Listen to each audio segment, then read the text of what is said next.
It's funny because I've been to America, to the Troma old office building, and me and my mate went there, got there, asked if Lloyd was in, it was day off. So this is like the second time I've been to London to try and catch him. The first time I came up to London, I didn't get hold of him. The second time it was like I come to this, and then like guaranteed to meet him. So it's been pretty awesome. And thanks for coming and showing your support for independent film. This is very important. Very, very important, because we can't have Titanic 15D playing all the time. I mean, I don't mind 3D as long as they do the characters and the story first and then the picture. But anyway, I'm Andrew, I'm Liam. No, I'm not. I'm Andrew, he's Liam. And we want to introduce the man that made it all happen. For the last 40 years, Troma Independence has been really, truly independent and giving us the films we really deserve and really want to see. Ladies and gentlemen, Lloyd Kaufman, President of Troma Entertainment. And Toxie, the Toxic Avenger, who you will see in action on the big screen, which is very rare for this country, with his little feather duster.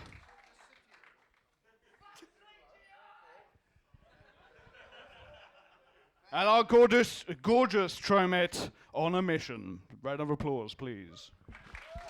Thank you, beautiful Tromette. On a mission.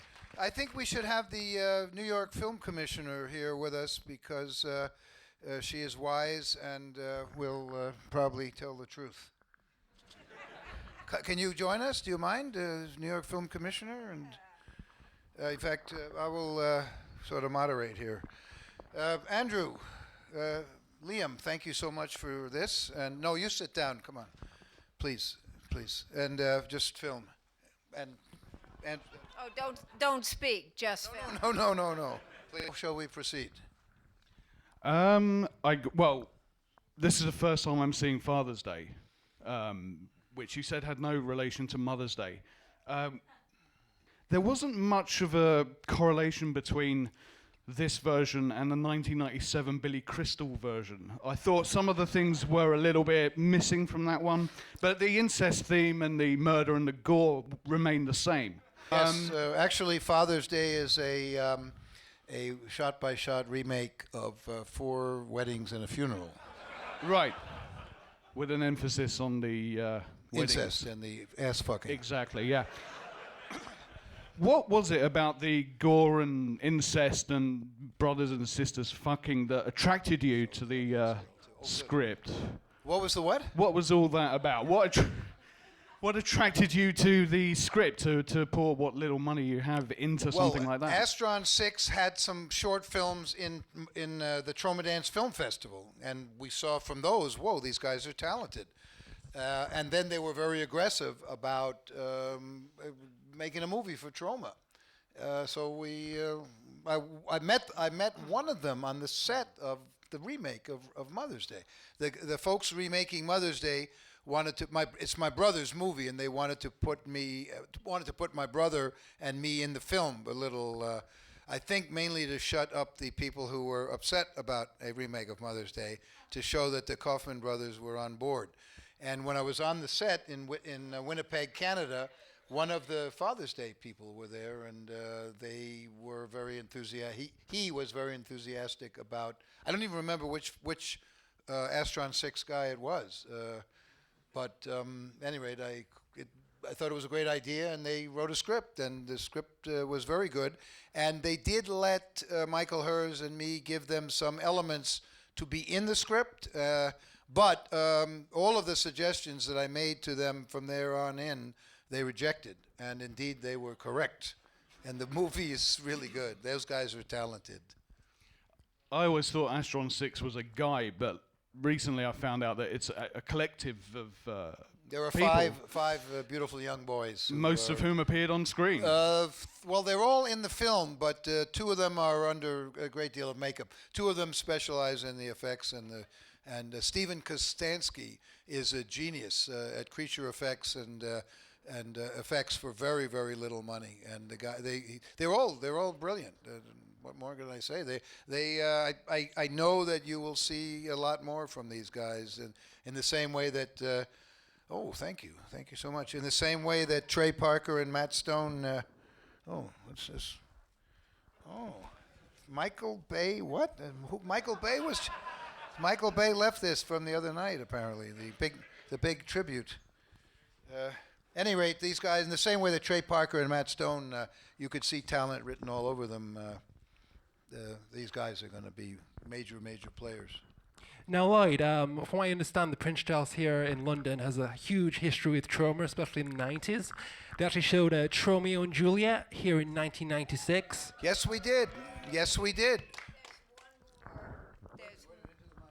one more Blu-ray available of Romeo and Juliet. Cha-ching. Thank you. Very good, New York Film Commissioner. By the way, we have some celebrities in the crowd I forgot to mention. Stand up. These are the makers of Spy Darlings. Turn around, please. Independent filmmakers. A musical that is in production here in the United Kingdom, and I've heard that Lloyd Kaufman has forced them to put him in the movie in a small part. Thank you very much. Now, Lloyd, I hear that James Gunn actually wrote Romeo and and Juliet, yes. That's right, the guy who made Slither and Super. And I also believe he actually wrote another script for Troma known as Schlock and Schlockability, The Revenge of Jane Austen. Well, James Gunn didn't write that. Another guy did, who's a postman, and I can't remember his name, but we never got anywhere with it. We were hoping to get a British partner, but thus far we have not been able to get anybody. And is there anything new with the Toxic Avenger 5, the Toxic Twins? No, we have just working on the script, and we have not yet we have not yet been able to.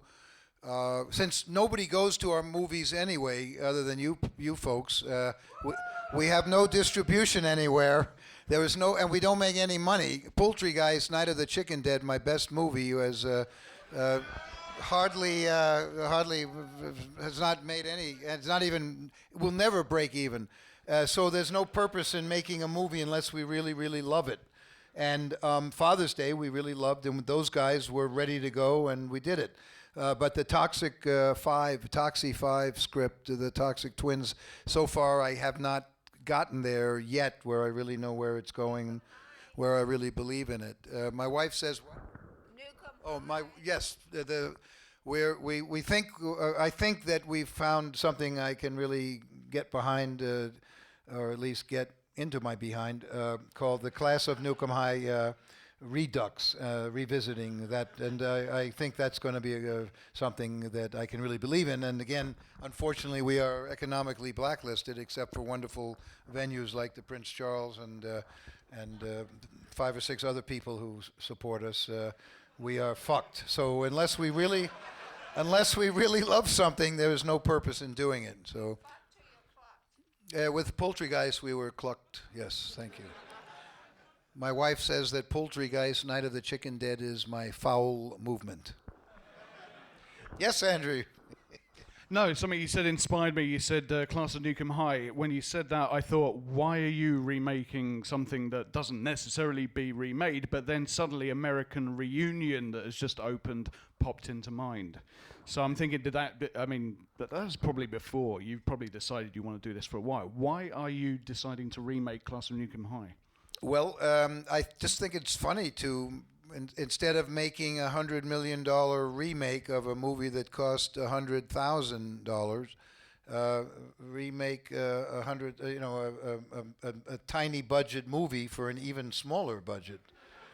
And Michael Hers my partner is willing to let me direct it, so I have total freedom. And the beautiful Tromette, Anna, what's her name? Huh? On a Mission. Oh, On a Mission approves. On a Mission approves. Toxie's. I don't know. We haven't gotten him under contract, but I think it'll be. It's sort of. I think it'll be something really good, and it'll be very different from anything else we've done. You're making it, right? He's making it, right? Oh, very good wife. Very good first wife. Very good first wife. And Lloyd,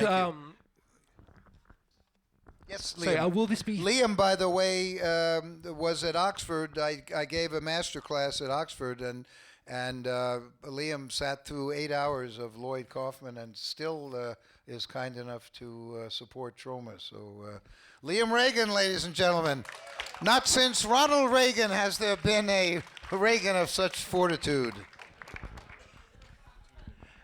And Lloyd, will the Class of Nukem High Redux be 35mm like previous Troma releases, or because of the advent of digital video filmmaking with the red camera and high definition, will you be going that route, or will you be taking the 35mm route that Troma's always have done in the Good past? question. No, I think finally the digital format exceeds 35mm, so we will utilize that format. But we have been way ahead of the game because we knew how to make 35mm look like shitty, unfocused, scratched up VHS tape for 40 years. So we're just going back to our roots. Okay, Lloyd, final question for me before Yes, we throw sir. it open to Yes. the By the singles way, here's of people. Paul Vickery for Paul, the BCC. the organizer. There'd be no Paul. Troma night without Mr. Paul Vickery. We met on younghairlessasianboys.com. And thank you, Paul, for this evening that my wife will never forget. Okay, final question for me, Lloyd. Yes, sir. Yes. Obviously, some people in the audience might not know this because I've been talking to them outside. They're breaking their Troma hymen by coming here tonight and seeing it on the big screen. They are. I don't think they would be necessarily aware that the likes of Tarantino and De Niro and Samuel Jackson got their start via Troma one way or another. Now that we've got this Astron 6 team, do you think these are going to be the pioneers of the future, despite their history that they had here? I mean, are they going to go up and do Pulp Fiction and be accepted in that way, do you think? I think these guys will be accepted. I think in the way that James Gunn and Tarantino and Eli Roth, they all were fans of Troma or worked for Troma, and they want to make money. I don't want to be living in a refrigerator carton and learning how to shit in a paper bag. But I'm not able to make it in the mainstream. Trey Parker and James Gunn and those guys, they're great people. They're the best. Most people in the industry who are in the mainstream are worse than wankers. They're scum of the earth. But they're small. There are a small number who are sensational, and they're great. And it's wonderful. And I am sure that Astron 6, I think they are big fans of Star Wars. I mean, obviously they are. And they like Troma also, but I think they will be able to go mainstream and be true to their souls and do what they believe in and be honest, good, serious artists at the same time. Okay, before we throw it to the audience, what one message would you want to convey tonight to the audience, particularly those that may be filmmakers? Well, not necessarily filmmakers, it's just anyone that likes this sort of thing. Well, I guess just do what you believe in and don't listen to people. And if idiots like Michael Herz and Lloyd Kaufman can survive for almost 40 years with hideously deformed creatures of superhuman size and strength, and fathers getting boffed up the behind, and hard-bodied lesbians, and all that sort of stuff, then anybody can do it. So to thine own self be true, and that is a phrase coined by one William Shakespeare, who wrote the best-selling book, 101 Money-Making Screenplay Ideas, otherwise known as Hamlet. Do what you believe in. And don't Thanks, listen. Lloyd, that's great. Thanks very much. Don't listen to anybody except for Andrew Mackay and Liam Reagan. I came tonight because I've loved Troma for so long, and I've longed to see it in a cinema like this. I mean, how fantastic is this? You know, it's just an opportunity you can't miss, really. It's for me, it's a long old journey down, but it's well worth it for 3 Troma films in a row that you could never see in a cinema anywhere else. You know. Why I'm here? Basically, my best friend turned me on to Troma movies, and they're awesome. They're hilarious. I've been in London for about a year, so it's kind of cool to have some B-movie American action here. And I bought these tickets for my friend's birthday, which was this week. So we're here to ask Lloyd Kaufman to bring more Troma events to London. My question basically Yes. is, one of my favourite Troma films of all time is Bloodsucking Freaks. Is there a chance of a remake before the Hollywood system bastardise it and make it into some kind of advert? We don't like blood-sucking freaks, do we? Oh, do I you don't. not? I don't care for it. It's much too misogynistic. In this day and age, Michael Hers and Lloyd Kaufman would never have got involved with that film. What if the But I don't think we would ever remake it, or it's just. It is very popular. It's very funny, but it really is much too awful. It's too nasty. What if the sadist was a woman and it was a kind of lesbianistic sort of thing? Would that be acceptable? Sorry? What if the sadist, or the sadhu of the whole thing was a woman? Would that be acceptable? In my personal life, I'm married, so I don't think it could possibly be accepted. My wife would not permit it. But I really, today, I don't think we would. I think we would probably not get. We were very we ran into that movie in the early 70s. I think in '74, and we didn't realize how evil it indeed was, even though it is hilarious. It's possibly why I like it, to be honest. Yeah. I don't even know what misogynistic means, but anyway, next question. Next question. Hello, Lloyd. My name's Andrew. Sorry? My name's Andrew. Do you feel that sometimes people are afraid to ask you questions in public events? What's your name, little boy? Andrew. Have you ever been to church? Have you ever Well, been in judging prison? by the promotional video I just saw there, I don't think I'll bother now. Anyway, you have a question. I do, yeah. Now you've influenced Tarantino and all these other kind of people. I've heard a rumor that Madonna auditioned once for you. Is that true? Not for me personally, but many times for Michael Hers, my partner, and the Troma team, who somehow managed not to cast her in the first turn-on. And that's true. As my wife reminds me, Madonna said she would do anything to be in the first turn-on. In fact, she made her own little. The first turn-on is about summer camp, and she came with her own little summer camp costume, and somehow came back repeatedly for auditions, and somehow Michael Hers and the crackhead squad Troma team managed not to see any talent there, which is we're really good at that. And six. What? We were in Europe. Yes, my wife and I were at the Cannes Film Festival, and 6 months later, while the first turn-on was underwhelming critics and audiences everywhere, Madonna burst like a rocket onto the cover of every national magazine, and she, in fact, told our crews and our casting people that she would be a big star, and everybody politely said, "Oh, good luck," and yeah, very good. Boy, are we stupid. I seem to have copied and But pasted some. we did Madonna a huge favor. Had we accepted her, the fates would have put her in a different direction, and she probably would have ended up. I would like to have seen what would have happened had they gone that way. I think she owes her career I think to you're us. right. Yeah. Next question. Yes. Sorry, I think I just peed in my pants a little bit. Thank you so much for being here. I thought there would be so many people queuing for the questions, so I didn't bother coming. But Take a look behind you now. yeah, they just come from my ass. Actually, what's going on is how come it's so hard in Europe to get all the Troma films? Is there like when I go to the website, for example?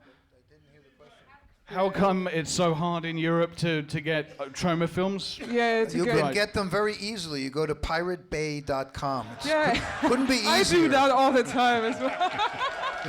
I admit. Lloyd, you may not know this, but it's been We blocked. have no distribution. It's called economic blacklisting. The industry of film is a club of giant devil-worshipping international media conglomerates, and they do not permit, no matter what Troma has, we're not going to get in. We could have Gone with the Wind and talk to Ken Loach, talk to Mike Lee. They don't have an easy time either. Those guys have just as difficult a time. They have penetrated the mainstream of the mainstream. They have penetrated the hymen of the mainstream, without getting fucked, but it ain't in my cards. There's just no way. So go to Pirate Bay. Yeah, I do go to Pirate Bay, but the thing is, when I go to your Even website, Pirate Bay blacklists us. Yeah. Thanks. Isn't that nice? when I go to your website, We're not even good enough for Pirate Bay. I want to buy stuff off your website, but when I look at the fees for Europe, it's like $90 to get a pin. Well, talk to your government. I don't pay. I'm not the mailman. Our movies are like £1. Our movies are like 99 cents. This is bullshit. Talk to with the guy. I don't know. It's not what's my his government. name here? Your prime minister. I don't work for the post office. Anyway, it's a great question, though. If you want Troma movies in Europe, go find a distributor. We're economically blacklisted. Actually, on this subject of piracy right here, there is such horror filmmakers like Adam Green from the Hatchet series that are very outspoken about video piracy and how it's stealing from the industry. What is actually your opinion on people, able to download Troma movies because there is no distribution? Well, in this country, apart from Arrow Video, that are currently releasing Troma videos in August. But in the meantime, what is your opinion on video piracy? I'm all for file sharing. As an artist, I believe that the partnership should be between the fans and the artist, and that the most valuable... Oh, thank you. Thank you very much. I hate to be serious. It's terrible to be serious, but and brief, as Andrew says. The most valuable thing that the people can give me as an artist is time. It's worth much more than money. And we've been around for 40 years because the fans have given us their time, and somehow they take care of us. Somehow we keep going. Somehow we keep making movies. Troma is the herpes of the movie industry. We are not going away. Next question. Okay, we've got time for one more question, so far away. Lloyd, with people like Rodriguez and Tarantino pushing into what is the grindhouse market with big budget films like Machete, I wondered how you sort of felt about that and how you felt it sort of placed Troma in the future. I think they're both brilliant filmmakers, and I think by definition, whatever they do will be worthwhile. What I object to is the journalists calling me up who never give me one sentence of print, and they call me up because Quentin Tarantino and Rodriguez are making a $60 million, 60,000 movie, and I'm supposed to comment. It's like giving me a crumb of, where were they when I was doing Toxic Avenger? Where are they now when Troma's having its 40th year next year? Fuck them. But the directors deserve they're great. They're brilliant directors. They're not copying people. They're making it their own. They're doing like somebody likes Mozart. Bud Powell was a great fan of Mozart, and he took Mozart and made it his own on the piano. I mean, that's great. If they're talented directors, they can do anything they want. If Michael Bay starts doing it, though, I don't like that. But could something like Machete not have been... We shouldn't pick on Michael Bay. It's just that Trey Parker and Matt Stone, they put me up to it. Could something like Machete not very, very, very easily have been a Troma movie? Those guys are all influenced by Troma. I'm happy with that. That's brilliant. I'm very flattered that they might be influenced by Troma. But, but they're talented. The bottom line is, like Astron 6 or Trey Parker and Matt Stone or James Gunn or Eli Roth, these people are very, very talented. Most people are not. These people are. So anything they do, by definition, will at least be interesting. Anything that most of the baby food movies that we do get brainwashed into paying too much money at our local movie theaters. And what a pity so many UK independent theaters and cinemas have been forced to close down. That is a pity. But we get these big budget baby food, and that's it, because they're heavily promoted. That is very bad. No matter what those people make, it's going to be bad, with all due respect.